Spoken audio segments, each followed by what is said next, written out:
సాంకేతికత పెరిగింది, డిజిటల్ లావాదేవీలు పెరిగాయి. కానీ అదే వేగంతో పెరిగింది సైబర్ నేరాలు. ఒక్క క్లిక్ తో బ్యాంక్ ఖాతా ఖాళీ అవుతుంది. ఒక్క ఓటీపీ చెబితే జీవిత పొదుపులు మాయమవుతున్నాయి. దేశవ్యాప్తంగా గత కొన్ని సంవత్సరాల్లోనే ప్రజలు 52,000 కోట్లకు పైగా సైబర్ మోసాలకు గురయ్యారని కేంద్ర ప్రభుత్వం వెల్లడించింది. అంతకు ముందు సంవత్సరంతో పోలిస్తే ఈ నష్టం దాదాపు 500% పెరిగిందంటే పరిస్థితి ఎంత తీవ్రమో అర్థం చేసుకోవచ్చు. సైబర్ మోసాలపై గణాంకాలు కేంద్రాన్ని భయపెడుతున్నాయి. కేంద్రం వెల్లడిస్తున్న లెక్కలు ఒకసారి చూస్తే national cyber crime reporting portal, citizen financial cyber fraud reporting and management system గణాంకాల ప్రకారం గత 6 ఏళ్లలో మొత్తం నష్టం 52,976 కోట్లకు పైగానే ఉంది. 35 లక్షలకు పైగా ఫిర్యాదులు వచ్చాయంటే పరిస్థితి తీవ్రత అర్థం చేసుకోవచ్చు. దీనిపై సుప్రీంకోర్టు కూడా తీవ్ర ఆందోళన వ్యక్తం చేసింది. ఇది ఒక చిన్న రాష్ట్ర బడ్జెట్ తో సమానంగా ఉందని కామెంట్ చేసింది. ఇప్పటి వరకు రికవరీ చేసిన మొత్తం 7,000 కోట్లకు పైగా ఉందనే మోసాల తీవ్రత అర్థం చేసుకోవచ్చు.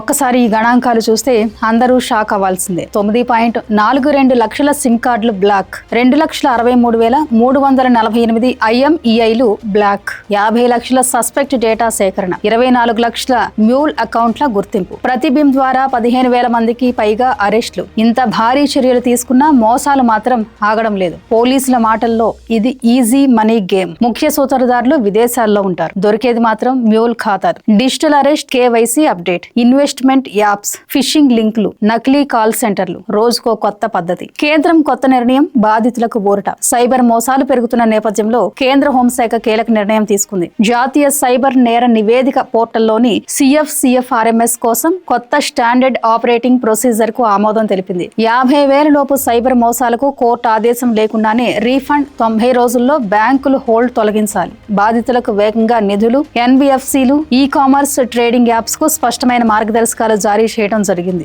RBI ప్రతిపాదన ప్రకారం చిన్న మోసాల బాధితులకు తక్షణమే పరిహారం ఇవ్వాలని నిర్ణయం తీసుకున్నారు. దీని ప్రకారం నష్టపోయిన మొత్తంలో 85% లేదా 25,000 రెండిటిలో ఏది తక్కువైతే అది ఇవ్వాలని నిర్ణయించారు. అయితే ఇది ఒక వ్యక్తి జీవిత కాలంలో ఒకసారి మాత్రమే వర్తిస్తుంది. త్వరలో దీనిపై RBI నుంచి పూర్తి మార్గదర్శకాలు విడుదల కానున్నాయి. తెలుగు రాష్ట్రాలకు కొత్త నిబంధనలు ఎంతో కీలకం. ఎందుకంటే టైర్ 1 నగరాల్లో డిజిటల్ చెల్లింపులు అధికమయ్యాయి, UPI వినియోగం ఎక్కువైంది, ఈ-కామర్స్ విస్తృతంగా జరుగుతుంది.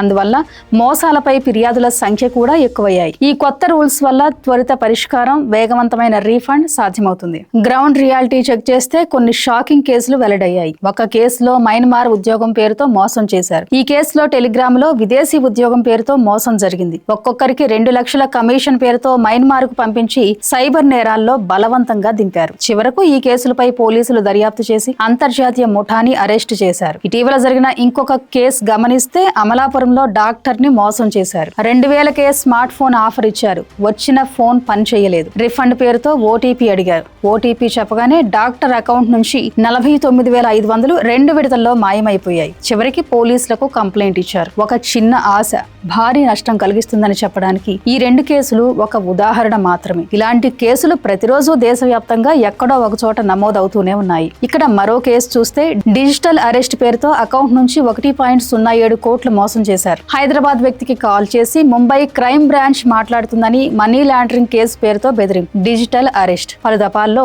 1.07 కోట్లు బదిలీ చేయించుకున్నారు. దర్యాప్తులో ఢిల్లీ ముఠా అరెస్ట్. RBI డేటా ఏం చెబుతుంది? 2023-24లో 29,080 మోసాలు జరిగితే 1,457 కోట్లు నష్టపోయారు. 2024-25లో 13,469 కార్డ్ ఇంటర్నెట్ మోసాలు, 520 కోట్లు నష్టపోయారు. ఇవి బ్యాంకులు తెలియజేసిన గణాంకాలు. ప్రస్తుతానికి వెలుగులోకి వచ్చినవి కొన్నే. నమోదు కాని కేసులు ఇంకా ఎన్నో ఉన్నాయి. సమస్య మూలం ఒక్కటే, అత్యాశ, ఆవేశం, నమ్మక వంచన. సాంకేతికత వేగంగా పెరిగింది, కానీ సైబర్ మోసాలపై అవగాహన అంత వేగంగా పెరగలేదు. చదువులేని వారు మాత్రమే కాదు, చదువుకున్న వారు మోసపోతున్నారు. వైద్యులు, వ్యాపారులు, ఉద్యోగులు, ఇలా ఎవరూ సేఫ్ కాదు. ప్రజలకు పోలీసులు చెబుతున్న సూచనలు ఏంటంటే ఓటీపీ ఎప్పుడూ చెప్పొద్దు, అపరిచిత లింకులు క్లిక్ చేయొద్దు, బ్యాంక్ వివరాలు పంచుకోవద్దు, డిజిటల్ అరెస్ట్ అంటూ బెదిరిస్తే వెంటనే 1930కి కాల్ చేయాలి, వెంటనే సైబర్ క్రైమ్ పోర్టల్లో ఫిర్యాదు చేయాలి. ఇలా చేస్తే సైబర్ మోసాల నుంచి బయటపడవచ్చు. ఇప్పుడు సైబర్ మోసం అనేది వ్యక్తుల సమస్య కాదు, దేశ ఆర్థిక వ్యవస్థకు సవాలుగా మారింది.